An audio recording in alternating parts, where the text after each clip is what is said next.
Praise Lord. मसीह में प्रिय भाई बहन, आप सब कैसे हैं? मैं आशा रखता हूं आप सब बढ़िया है, अच्छे हैं। और आपको यदि इस वीडियो अच्छा लगे तो प्लीज़ कमेंट करें, सब्सक्राइब करें और बेल आइकन को दबा दें ताकि हमारे वीडियो फिर आप तक पहुंच सके। और मसीह प्रिय भाई बहन, आज हम बात करेंगे क्या हमारे भारत ईसाई राष्ट्र बन सकता है।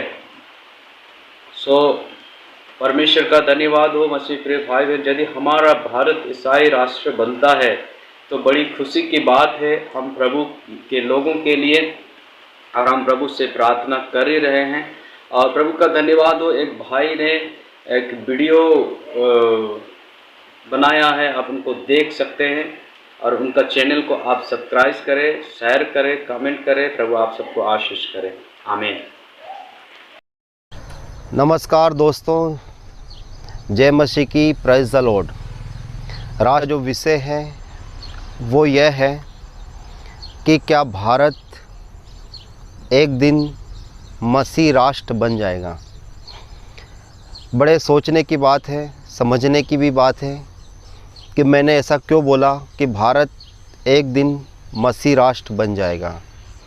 तो सिंपल सी बात है और बहुत साधारण सी बात है, क्योंकि हमारा जो देश है और हमारे देश की जो व्यवस्था है, उस व्यवस्था के आधार पर ही मैं आप सभी विश्वासी भाई बहनों से बात करूंगा कि कैसे हमारा भारत देश एक दिन मसीह राष्ट्र बन जाएगा।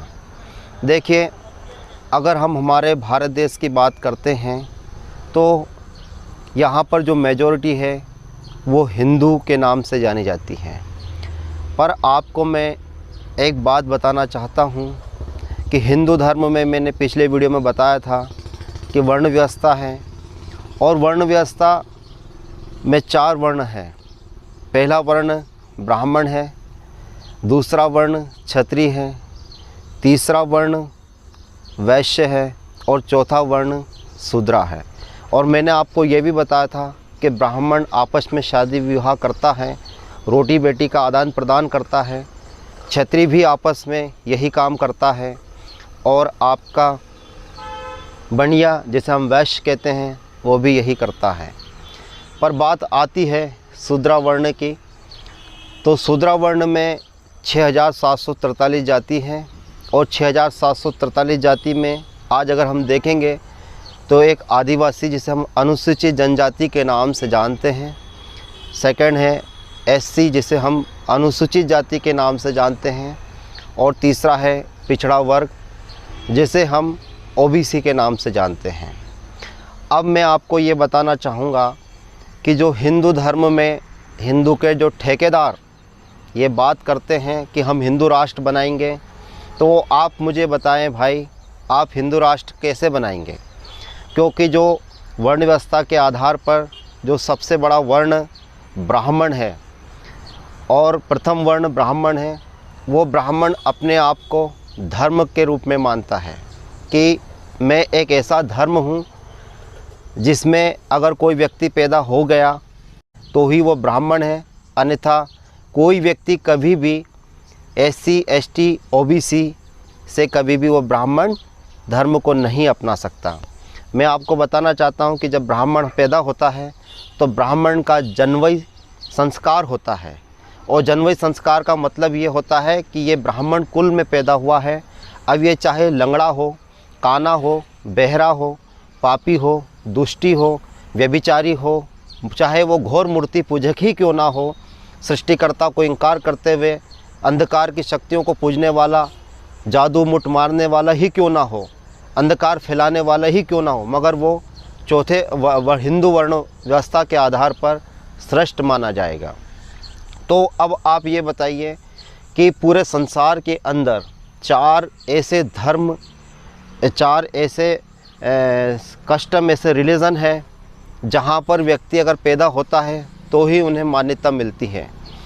पहला धर्म है यहूदी धर्म। अगर कोई व्यक्ति यहूदी धर्म में पैदा हुआ है तो ही वो यहूदी कहलाएगा। दूसरा है फारसी। आपने देखा है कि फारसी भी बहुत जल्दी धीरे धीरे ख़त्म होने जा रहे हैं। कारण उसका यही है कि कोई फ़ारसी धर्म को अपना नहीं सकता। फ़ारसी बनने के लिए उसको फ़ारसी कुल में पैदा होना अनिवार्य है। और उसके बाद अगर हम तीसरा देखेंगे तो तीसरा जैनिज़्म भी है। जैनिज़्म में जैन होना अनिवार्य है, जैन कुल में पैदा होना अनिवार्य है। और चौथा, इस सारे संसार में तो नहीं है पर हिंदू मतलब ख़ास करके भारत में ब्राह्मण ये कहता है कि हम हिंदू से भी सर्वश्रेष्ठ हैं, हम ब्राह्मण हैं और बाकी SC ST OBC और क्षत्रिय ये जितने भी लोग हैं ये सब लोग हिंदू हैं और हम लोग ब्राह्मण हैं। मैं आपको ये बताना चाहूँगा कि आज पूरे भारत में एक पैटर्न चल रहा है कि जितने भी ब्राह्मण भाई हैं, जितने भी ब्राह्मण भाई लोग हैं, वो अपने नाम के या अपनी गाड़ी के अपने गाड़ी के आगे या अपनी गाड़ी के पीछे कभी भी ये नहीं लिखाते हैं कि मैं हिंदू हूँ। वो इस प्रकार से लिखते हैं मैं ब्राह्मण हूँ, ठीक है। और उसके बाद में परशुराम जी का वो वहाँ पर फ़ोटो लगाते हैं और लिखते हैं मैं ब्राह्मण हूँ। इससे ये साबित हो जाता है मेरे प्रियो कि जो हिंदू धर्म है वो बहुत बटा हुआ धर्म है। अब देखिए, ब्राह्मण कभी भी, चाहे आप कितना भी हिंदुत्ववाद का नारा लगा लो, चाहे आप कितने भी मंदिर चले जाओ, चाहे आप 33 करोड़ देवताओं की आराधना करो, प्रार्थना करो, कुछ भी करो, मगर वो हिंदू में जो सर्वश्रेष्ठ वर्ण है ब्राह्मण वर्ण, वो आपको कभी भी अपनी बेटी को नहीं देगा। वो आपके साथ एक बार रोटी कर सकता है पर वो बेटी वाली व्यवस्था को नहीं तोड़ेगा। कारण उसका यही है कि वो अपने आप को हिंदू मानता नहीं है, अपने आप को सर्वश्रेष्ठ मानता है। अब बात आती है कि जब ये आपके साथ रोटी बेटी का व्यवहार नहीं करेगा तो SC ST OBC क्या करेगा। अब SC ST OBC को तो चौथे वर्ण में रखा गया है और ये तो ब्रह्मा के पेड़ से पैदा हुए हैं। अब ये करेंगे तो क्या करेंगे, इनके पास तो कोई ऑप्शन नहीं है और ना इनकी कोई मुक्ति है, क्योंकि ब्राह्मण तो मरने के बाद सीधा स्वर्ग चला जाता है। अब बचे SC ST OBC के लोग, तो ये कहाँ जाएंगे, नरक जाएंगे क्या। तो इनके पास कोई ऑप्शन नहीं है। अब ये तकरीबन 3000 साल से परसिक्यूट हो रहे हैं, ये 3000 साल से अंधविश्वास का शिकार हो रहे हैं और अब ये पूरी तरीके से उग गए हैं, पूरी तरीके से ये धर्म के नाम से परेशान हो गए, क्योंकि ये जानते हैं कि ये धर्म नहीं है। अब वो ये भी समझने लगे हैं कि हम जिस मंदिर में जाते हैं वो मंदिर की मूर्ति हमारी रक्षा नहीं कर सकती। अब वो ये भी समझने लगे हैं कि हम जिस मंदिर में आराधना करते हैं वो वहाँ से हमें कभी भी किसी चीज़ की कोई उम्मीद नहीं है, हमें कोई किसी प्रकार का न्याय नहीं मिलेगा। तो ये SC ST OBC के लोग जो 85% है इस भारत के अंदर, ये 85% लोग तो पूरी तरीके से अब समझ चुके हैं कि अब हमारे ऊपर कोई व्यक्ति ज़बरदस्ती हिंदुत्व का नारा या हिंदुत्ववाद नहीं ठोक सकता। तो ये व्यक्ति सडनली पलायन करेगा। अब ये व्यक्ति जब पलायन करेगा तो ये कहाँ जाएगा। अब ये अगर जाना चाहता है इस्लाम में तो ये इस्लाम में कदापि नहीं जाएगा, क्योंकि भारत का जो हिंदू है वो जिस विचारधारा को मानता है वो ये मानता है कि ईश्वर निरंकार की जगह साकार भी हैं। तो SC ST OBC ने तो 3000 साल से मूर्तियों को ही पूजा है, जो चीज़ बोलती नहीं, खाती नहीं, पीती नहीं, सोती नहीं, बैठती नहीं, उठती नहीं, हलती नहीं, डुलती नहीं, खुद की रक्षा नहीं कर पाती है ना। तो वो क्या SC ST OBC के भाई बहनों की रक्षा करेगा। तो ये लोग SC ST OBC के भाई बहन अब समझ चुके हैं कि हमको हिंदुत्व धर्म का त्याग करके सडनली एक अच्छे धर्म को अपनाने की ज़रूरत है और उसे हमें मानने की ज़रूरत है। और ये एक बहुत बड़ा रिवाइवल आएगा, एक बहुत बड़ा एक बहुत बड़ा उनको प्रकाशन मिल चुका है और एक ये बहुत बड़ी जन जागृति आएगी भारत के अंदर। इसलिए भारत सडनली किसी ना किसी धर्म में जाके विलय हो जाएगा। भारत के जो SC ST OBC के लोग हैं वो किसी ना किसी धर्म में जाकर विलय हो जाएंगे। तो अब वो ये सर्चिंग में लग गए हैं, अब वो ये सर्च कर रहे हैं कि हमें जाना तो कहाँ जाना है। तो भारत में SC के भी बड़े बड़े मूवमेंट्स चल रहे हैं, भारत में ST के भी आदिवासी लोगों के बड़े मूवमेंट चल रहे हैं। आदिवासी में तो ऑलरेडी संविधान में लिखा कि आदिवासी हिंदू नहीं है। तो SC और ST को तो संविधान के अनुसार हिंदू माना ही नहीं गया है। अब बात आती है OBC की, तो OBC को बैकवर्ड बोला गया है, उसको तो बेचारे को गिना ही नहीं गया कि तुम भारत में भी कोई नागरिक हो। तो अब बात ये आती है कि ये SC ST OBC के लोग जो शूद्रा लोग हैं, अब ये जाएंगे तो कहाँ जाएंगे और ये कौन से धर्म को अपनाएंगे। तो अब मैं आपको बताता हूँ कि हिंदू धर्म के अनुसार SC ST OBC के लोगों ने 3000 साल से मूर्तियों की आराधना की है और मूर्तियों को पूजा है। अब इन्हें ये मालूम नहीं है कि हम जिन मूर्तियों को पूज रहे हैं उनमें कहीं ना कहीं हम यीशु मसीह की भी आराधना करते हैं। अब मैं आपको थोड़ा सा गणपति के बारे में बताना चाहता हूँ। आपको मालूम होगा कि जो गणपति है उसका अर्थ क्या निकलता है। गण को हम क्या कहेंगे, जैसे हम बोलते हैं गणतंत्र दिवस, जैसे हम बोलते हैं गणराज, ठीक है, गणराज पार्टी, इस प्रकार से नाम लेते हैं। हमारे मध्य प्रदेश में गोंडवाना गणतंत्र पार्टी, ठीक है। तो ठीक वैसे ही अगर हमें ये समझना पड़ेगा कि गणपति का मतलब क्या होता है, तो गण मतलब होता है जनता और पति मतलब होता है उसका दुल्हा, और जनता का दुल्हा, जनता के अंदर जो आत्मा है उस आत्माओं का जो दुल्हा है वो बाइबल कहती मसीहा है, जो संपूर्ण मानव जाति के लिए आज से 2018 साल पहले इस संपूर्ण विश्व के बीचों बीच इज़राइल में हमारे पापों के कारण उस कलवरी के क्रूस के ऊपर मारा गया, गाड़ा गया और तीसरे दिन मृत्यु से जी उठा। मतलब एक पावरफुल गॉड है ना। और वो हमारा बाइबल में लिखा है प्रकाशित वाक्य में कि हम सब उसकी दुल्हन हैं और वो हमारा दुल्हा है और वो वापस हमें संसार से लेने के लिए आ रहा है।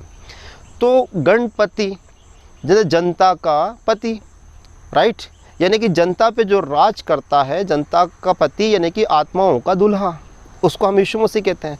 इसलिए हिंदू धर्म में सबसे पहले सारे देवताओं की आराधनाओं से पहले जब भी हम कोई शुभ काम करते हैं तो हम गणपति की आराधना करते हैं।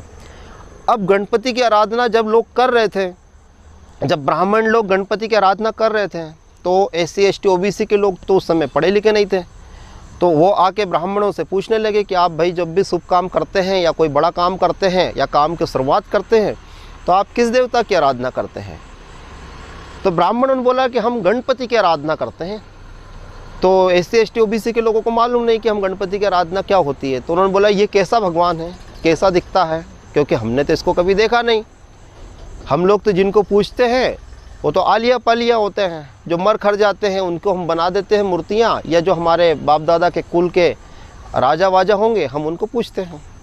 तो ब्राह्मण ने बोला कि देखो दिखता तो वो इंसान जैसे ही है और उसका जो स्वरूप है वो इंसान जैसा है, परंतु वो है क्या, अब हम थोड़ा सा उसका वर्णन आपको करके दिखाएंगे। उसने बोला कि वो हर चीज़ को सूंघ सकता है। तो SC ST OBC के लोगों ने बोला तो फिर निश्चित है कि उसकी नाक बहुत बड़ी होगी। तो उन्होंने उसकी नाक को बड़ा कर दिया।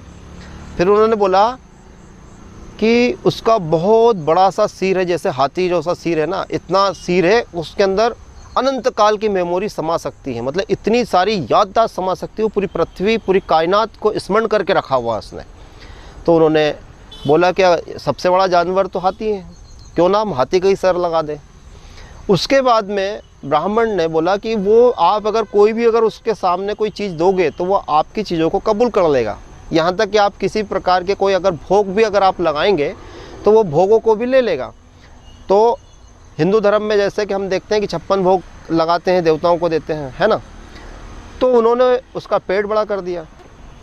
तो इस प्रकार से फिर भी उन्होंने पैर और हाथों को छोड़ा, क्योंकि वो जानते थे कि वो मनुष्य के स्वरूप है।